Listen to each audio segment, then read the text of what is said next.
Paperwork is still slow, Gerry, in the Army. It was when you were in. It still is. But 54 years is unacceptable and certainly not the norm. A good friend of mine, Tom Campbell, the Sergeant Major, that's standing next to him, he and I are good friends down there at Fort Eustis, Virginia. He's retired now. Got a haircut so he could suit up again so we could do this ceremony. And he sent me a note and he said, hey, I met this guy that knows a guy that should have gotten a Valor Award. And I said, oh, well, let me see what you're talking about. And so I get this file in the email. It's 177 pages long. And it's got the entire history of Gerry in there. And it's, you know, he's got 1 year of service in Vietnam, but he got 177 pages. And this testimonies from witnesses. It's his entire records in there. It's his previous awards are in there. There's the article that's in there. Everything is in this file. I have this PDF file. And I start reading through this file, and I'm like, holy cow. There's letters from members of Congress. I think there's a senator that's in there. And you guys have been working on this for a long, long time. And so I just offered, hey, let me see what I can do. So my small piece was to send off a couple emails, and fortunately we got this thing unblocked. So I tell you, it's nice to be a general officer in the Army. You can finally take care of some things that you wish you could have taken care of years ago, and it's nice that you can finally break down some barriers, and in this case, we were able to do so. Nonfiction, but Vietnam always brought another level of fear for those that were trying to envision what it was like.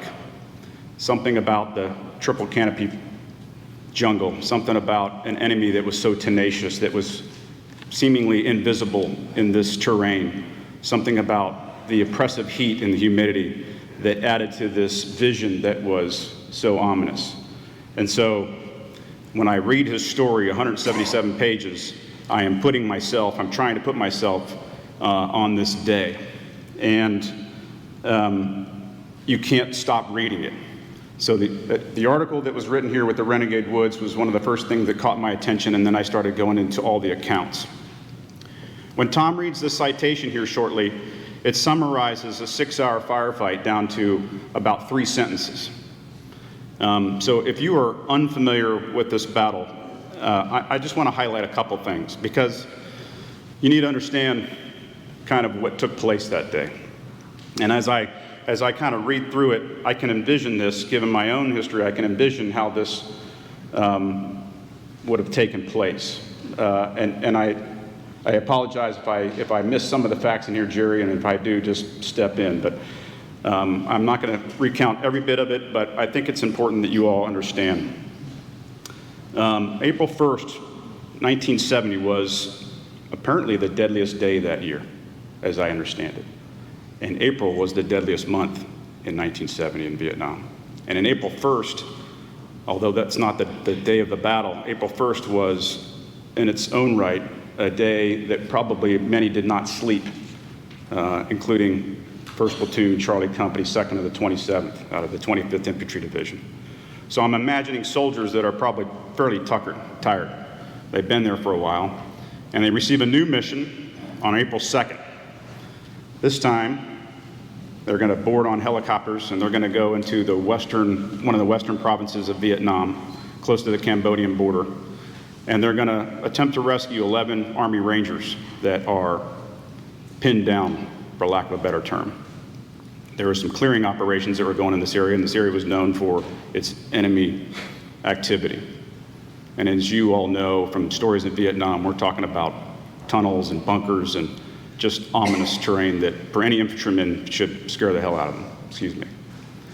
And so they land, and they get onto the landing zone, and Lieutenant Ronnie Clark, he takes charge, and he puts them in 2 columns. Single file, it's a column. And they are moving across somewhat open area, headed towards a hedgerow, headed into this particular portion of Vietnam. And almost immediately, it sounds like the firefight breaks out, and they stepped into a deliberate ambush. Gerry's in the right column. He's the number 3 man. Point man is on the front. You've got LT, the lieutenant, that's right in front of him, and Gerry's number 3. and the point man immediately gets killed in action. He's the first to die in this battle. Both lead men for both columns get engaged by machine gun fire. The lieutenant that's right in front of Gerry gets shot in the stomach, and that's when Gerry springs into action. And as you heard earlier from some of the comments that were made, ultimately he puts himself between enemy fire and this lieutenant to save him.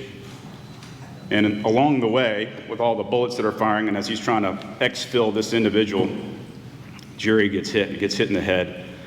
And in this ensuing portion of the fight, Gerry's able to get a hand grenade off, which we found later on silenced the enemy. That's a very, very summarized account of what took place. But for those that do not know, it's important. So as you all depart and you go home and you share the story, you know the facts. So this is 54 years in coming, and it's our honor to pin this award on you. I would just also offer that, despite the mission of rescuing rangers and, maybe clearing a portion of the jungle, doing a sweep looking for the remains, when firefights like that break out, the mission becomes saving one another. It's always about the man to your left and to your right. So that's where I'm sure Gerry's mind was at that point, is just taking care of his brothers. All right, so with that, you ready to publish the orders? Okay, for those of you who do not need to stand, we'll do attention to orders. That is solely to get your attention, not necessarily to stand at attention. Attention to order. The Bronze Star Medal for Valor has been awarded to Specialist Gerald Tempesta for heroism in connection with military operations against a hostile enemy force in the Republic of Vietnam.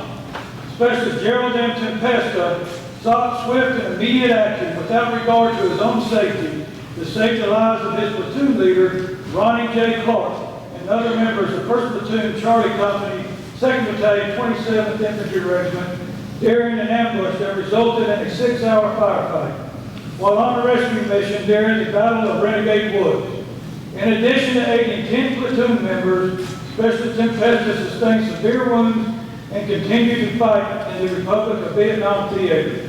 His actions reflect great credit upon himself, his unit, and the United States Army. Signed, Chrissy E. Warmuth, Secretary of the Army.